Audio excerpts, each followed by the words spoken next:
बिस्मिल्लाहिर्रहमानिर्रहीम। अस्सलामुअलैकुम नाजरीन, मैं हूं राहिल हसन गुमन। नाजरीन, भारत और अफ़गानिस्तान का मैच ख़त्म हो गया है। भारत ने ये मैच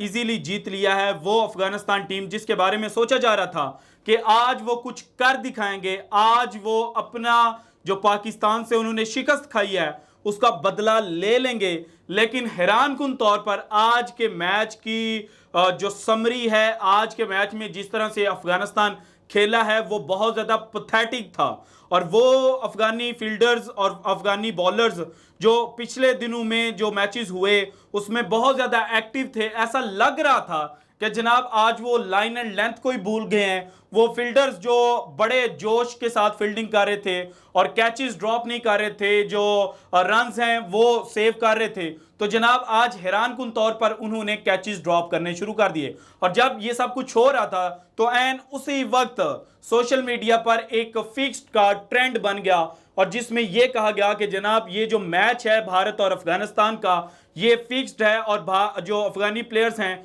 चूंकि वो आईपीएल का हिस्सा बनना चाहते हैं और आईपीएल की जो एक मंडी है, मार्केट है, वो बहुत बड़ी है, वहां पर आपकी वैल्यू बहुत ज्यादा हाई लगती है, तो इसलिए ये सारा कुछ जो आज मैच में हुआ है ये किया जा रहा है और ये जानबूझकर किया जा रहा है। लेकिन कहानी इससे बिल्कुल डिफरेंट है जो वीडियो में आगे चलकर मैं आपके सामने रखने लगा हूं। नंबर 2, जनाब वो भारत जो पाकिस्तान से हारा और उसके बाद उसकी जो वापसी की टिकट है वो कंफर्म होगी और श्रीलंका से भी बाद में वो हार गए, तो अब उन्होंने हीले बहाने तलाश करने शुरू कर दिए हैं। और ना सिर्फ हीले बहाने तलाश किए हैं बल्कि बाकायदा तौर पर पाकिस्तान टीम की जो समझ लें कि पाकिस्तान टीम के खिलाफ वो आईसीसी तक पहुंच गए हैं। मैंने जो थंबनेल पे लिखा है ना कि मामला आईसीसी तक पहुंच गया, तो वो इसी से रिलेटेड है कि भारत ने पाकिस्तान की शिकायत लगा दी है कि पाकिस्तान ने जानबूझकर हमें मैच को हराया है और ये जो था पाकिस्तान की जो टीम थी वो कुछ टैक्टिक्स अप्लाई कर रही थी जिसकी वजह से हम लोग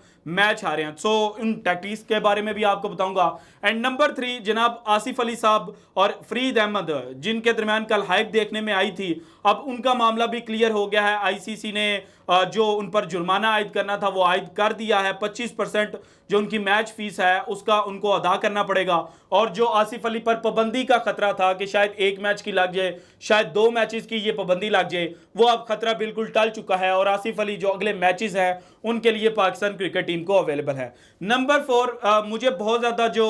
कमेंट्स हैं उनमें पूछा गया कि जनाब देखें पाकिस्तान ने अफगानिस्तान क्रिकेट टीम को पांव पर खड़ा किया, जो अफगानी प्लेयर्स हैं वो पाकिस्तान में क्रिकेट खेलते रहे, ना सिर्फ क्लब क्रिकेट खेली बल्कि पाकिस्तान का जो डोमेस्टिक कप है, कायद आजम कप, उसमें भी अफगानिस्तान की जो टीम है वो आकर खेलती रही। और एक ऐसी टीम जिसको हमने परवान चढ़ाया है वो ही आखिर हमारे खिलाफ क्यों खड़ी हो गई है? क्या असल वजह है कि अफगानिस्तान जो हैं वो हमें जो रवायती हरीफ हैं वो समझते हैं और भारत को अपना बहुत ज़्यादा दोस्त समझते हैं। भारत में अब वो क्रिकेट खेल रहे हैं, लेकिन असल वजह क्या है? असल वजह भी वीडियो में मैं आपके सामने रखूंगा। लेकिन सबसे पहले आप देखें कि जनाब आज मैच में क्या हुआ है। मैच में जो विराट कोहली हैं आज उन्होंने 71वीं सेंचुरी बनाई है और वो विराट कोहली जिनका बल्ला खामोश था और कहा जा रहा था कि ये बहुत ज़्यादा आउट ऑफ फॉर्म है, वो अफगानिस्तान टीम की तरफ से 2 कैचेस ड्रॉप करने के बाद सेंचुरी उन्होंने मुकम्मल की और जिस तरह आज उनके बल्ले ने रन उगले, ये एक नहायत शानदार सीन था। और वो तमाम क्रिकेट लवर्स जो चाहते हैं कि क्रिकेट फले फूले, क्रिकेट जो है वो दोबारा से अपना जो उसका मुकाम है वो हासिल करे, तो उसके लिए बहुत ज़्यादा ज़रूरी था कि विराट कोहली जो है वो इन फॉर्म आए, क्योंकि विराट कोहली एक ऐसे बैट्समैन है जो जैसी भी कंडीशंस हों उनमें बहुत ज़्यादा अच्छा परफॉर्म करते रहे हैं। और पाकिस्तान में भी विराट कोहली के बहुत ज़्यादा चाहने वाले हैं। मैं विराट कोहली की बैटिंग को बहुत ज़्यादा पसंद करता हूं। ये एक अच्छा जनाब आज सीन देखने को आया कि विराट कोहली का जो बल्ला है उसने रन्स उगलना शुरू कर दिए। लेकिन जो कहानी है जनाब, कहानी ये बयान आज की गई कि अफगानी जो हैं उन्होंने आईपीएल के कॉन्ट्रैक्ट के लिए जो मैच है उसको भेज दिया, तो ऐसा बिल्कुल भी नहीं है। हर टीम का ऑन एंड ऑफ होता है। आज अफगानिस्तान का बिल्कुल ऑफ था क्योंकि जो अफगानिस्तान टीम कल मैच हारी है पाकिस्तान से, उस मैच हारने का उन पर ना सिर्फ मेंटली प्रेशर था बल्कि जो फिजिकल प्रेशर भी था, क्योंकि अफगानिस्तान के पास उस तरह से ट्रेनिंग नहीं है अफगानिस्तान टीम के पास उस तरह से कोचेज भी नहीं है इतने अच्छे, या समझ लें कि जो उनका ट्रेनर है जो उनको फिजिकल ट्रेनिंग देता है वो इतना ज्यादा अच्छा नहीं है, इसलिए ये टीम जो थी ये थकी थकी नजर आ रही थी। और जो मेंटल प्रेशर था कल के नसीम शाह के छक्कों का वो तो था ही था, और उस वजह से भी ये अंडर प्रेशर थे। और नंबर 2 जो इंडिया है वो बहुत बड़ी टीम है, बहुत तगड़ी टीम है, सो उनके खिलाफ अक्सर ऐसा होता है कि जनाब जो अफगानिस्तान टीम है वो हार जाती है। हालांकि जो पहले ग्रुप स्टेजेस होते हैं या अगर पाकिस्तान से उनका मैच हो तो अच्छा खेल पेश किया होता है, जिस तरह लास्ट ईयर वर्ल्ड कप में भी देखने में आया, उससे पहले एशिया कप, उससे पहले अगर आप चले जाएं तो इंडिया के खिलाफ जब 2019 का वर्ल्ड कप था पाकिस्तान से बहुत ज़्यादा क्लोज मैच हुआ था, लेकिन इंडिया से उतना क्लोज मैच नहीं था हुआ। सो हर दफ़ा जब भी इंडिया और अफगानिस्तान का मैच होता है तो एक ट्रेंड जो फिक्सिंग का है वो लाजमी बनता है, और ये कहा जाता है कि जनाब ये मैच फिक्स था, लेकिन ऐसा बिल्कुल भी नहीं है। और आईसीसी जो है अगर मैच फिक्स होता तो इस पर ज़रूर जनाब वो इस पर एक्शन लेते। अब नंबर 2 आप देखें कि भारत पाकिस्तान से हारा था, और भारत ने अब ये पाकिस्तान पर इल्ज़ाम आयद किया है कि जो मोहम्मद रिजवान थे उन्होंने मैच में डिलेइंग टैक्टिक्स इस्तेमाल किए। और डिलेइंग टैक्टिक्स का जब मैं पढ़ रहा था और जब मैं देख रहा था तो फिर मेरे जहन में वो मुशफिकुर रहमान वाला जो रन आउट है, अगर आपको याद हो भारत ने जो महेंद्र सिंह धोनी साहब हैं 2016 में वर्ल्ड कप में उन्होंने एक रन आउट किया था बांग्लादेश का, जो कि बहुत ज़्यादा वायरल हुआ था, और जिस तरह से उन्होंने रन अप लिया था और उसके बाद वो उन्होंने जाके विकेटें उड़ाई थी। तो भाई जब पांड्या ओवर कर रहा था और पांड्या को चौका लग रहा था और लग ऐसे रहा था कि भारत जो है वो जीत गया, उसके बाद धोनी साहब गए पांड्या के साथ, वो खड़े हुए, उन्होंने टाइम स्पेंड किया, टाइम बाय किया, तो फिर वो भी डिलेइंग टैक्टिक्स था। तो फिर आप अपनी शिकायत कब लगाने जा रहे हैं कि जनाब धोनी जो है उसने डिलेइंग टैक्टिक्स का इस्तेमाल करके हमें वो मैच जितवाया था। सो जब आप जीत जाएं तब अच्छी बात है, जब कोई दूसरा जीत जाए, अगर वो जनाब उसको कोई जेन्युइन प्रॉब्लम भी हो, क्योंकि रिजवान जो थे उनको रनिंग में मसला आ रहा था क्योंकि हीट बहुत ज़्यादा थी और उसके अलावा जो उनकी कंडीशन थी वो डिहाइड्रेट हो चुके थे। सो इसलिए रिजवान जो थे वो टाइम ले रहे थे और हम सब ने भी देखा था। सो ये कोई इतना बड़ा टैक्टिक नहीं था, और डिलेइंग टैक्टिक से ना मैच जीते जाते हैं उस तरह से, और ना ही आप जनाब दूसरी टीम को हरा सकते हो। सो अपनी ये जो हीले बहाने हैं ना, ये कोई और तलाश करें और अपनी टीम में कल्प्रेट ढूंढें कि ऐसी क्या वजह बनी थी कि जनाब आपको दिनेश कार्तिक को बाहर बिठाना पड़ा और ऋषभ पंत को खिलाना पड़ा। उसके अलावा दीपक हुड्डा जो थे उनसे बॉलिंग नहीं करवाई गई, हालांकि वो कभी कभार बॉलिंग कर लेते हैं और वो बल्कि T20 में अक्सर बॉलिंग करते हुए नजर आते हैं, लेकिन उस दिन उनसे बॉलिंग नहीं करवाई गई। फिर पांड्या साहब ने जिस तरह से कमाल बॉलिंग की कि मोहम्मद नवाज से वो छक्के खाते रहे। सो ये जो रीजंस हैं इनको तलाश करें, ना कि ये कहें कि डिलेइंग टैक्टिक्स थे। और नंबर 3 जनाब जो पाकिस्तान और अफगानिस्तान के दरमियान क्या चीज़ है, आप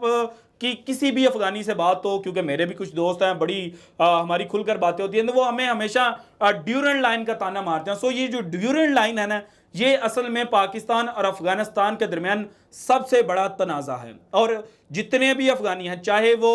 जनाब वहदानियत पर यकीन रखने वाले हों, चाहे वो मुल्हिद हों, चाहे जनाब वो किसी भी रीजन से बिलोंग करते हूँ, लेकिन वो हमेशा ये सवाल खड़ा करते हैं कि ये जो ड्यूरेंट लाइन है ये इलीगल है। और ये जो अमीर अब्दुर्रहमान और जो उस वक्त के ब्रिटिश सेक्रेटरी थे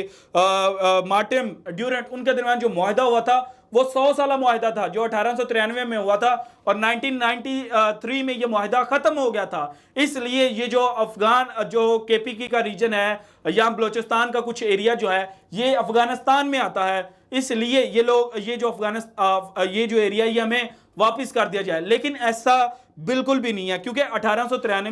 में मुआहदा हुआ था और अमीर अब्दुर्रहमान और जो ड्यूरेंट साहब हैं उनके दरमियान ये मुआहदा हुआ था, लेकिन ये मुआहदा 100 साल मुआहदा बिल्कुल भी नहीं था। ये मुआहदा था कि जब तक अमीर अब्दुर्रहमान की जो ज़िंदगी है, जो उनकी हयात है, तब तक ये मुआहदा जो है वो अमल दरामद रहेगा, और इसके बदले में ये हुआ था कि जनाब जो असला या दूसरी जो रिलैक्सेशंस हैं वो दी जाएंगी अफगानिस्तान को। और जब अमीर अब्दुर्रहमान साहब जो हैं वो उनकी डेथ हो गई, उसके बाद जो बरतानवी हिंदुस्तान था, ब्रिटिश इंडिया था, उन्होंने जो असला वगैरह सप्लाई किया जाता था वो रोक दिया था। और तब जनाब जो अमीर अब्दुर्रहमान साहब के बेटे हैं अमीर हबीबुल्ला साहब, उन्होंने 1905 में सर लुई डीन ने के साथ ये मुआहदा दोबारा से किया था। उनके दरमियान भी यही मुआहदा हुआ था कि जो अमीर अब्दुर्रहमान ने मुआहदा किया था वही अमल में रहेगा। फिर जब तीसरी एंग्लो वार छिड़ी तो उसके बाद 1919 में अफगान वजीर दाखिला अली अहमद खान साहब जो हैं उन्होंने इस मुआहदे में तौसीक की थी और उसकी जो शक नंबर 5 है उसके मुताबिक अफगान हुकूमत हिंदुस्तान और अफगानिस्तान के दरमियान इसी मुआहदे को तस्लीम करते हैं जो अमीर हबीबुल्लाह खान ने तस्लीम की थी। और आप एक और बात नोट करें कि जब ये सारी सरहदें बनी थी उस वक्त अफगानिस्तान उस तरह से मार्ज़ वजूद में नहीं था, यानी कि इनके पास टोटल कंट्रोल हासिल नहीं था। ईरान के साथ जो अफगानिस्तान का मुआहदा हुआ था वो भी ईरान और ब्रिटिश इंडिया के दरमियान हुआ था, लेकिन जनाब ये इस कदर पागल हो चुके हैं, मैं तो पागल का वर्ड ही इस्तेमाल करूंगा हालांकि गैर पार्लिमानी है, लेकिन ये लोग कभी भी जो इनका रशियन जो स्टेट्स थी या अब जो सेंट्रल स्टेट्स हैं उनके साथ और ईरान के साथ सरहदी तनाज़ा नहीं हुआ, लेकिन पाकिस्तान के साथ हमेशा इनका सरहदी तनाज़ा रहा है कि जनाब ये जो ड्यूरल लाइन है ये बोगस है, ये फेक है, इसलिए इसको ख़त्म करके ये जो रीजन है KP का ये हमें वापस किया जाए। सो ये थी अब तक की ताज़ा तरीन इतलात। अगर आपको वीडियो पसंद है तो लाइक कीजिएगा, ज़्यादा से ज़्यादा शेयर कीजिएगा, अपनी कीमती राय का इज़हार लाजमी कीजिएगा और अगर आपने अभी तक चैनल को सब्सक्राइब नहीं किया तो कर दें। शुक्रिया। अल्लाह हाफिज़।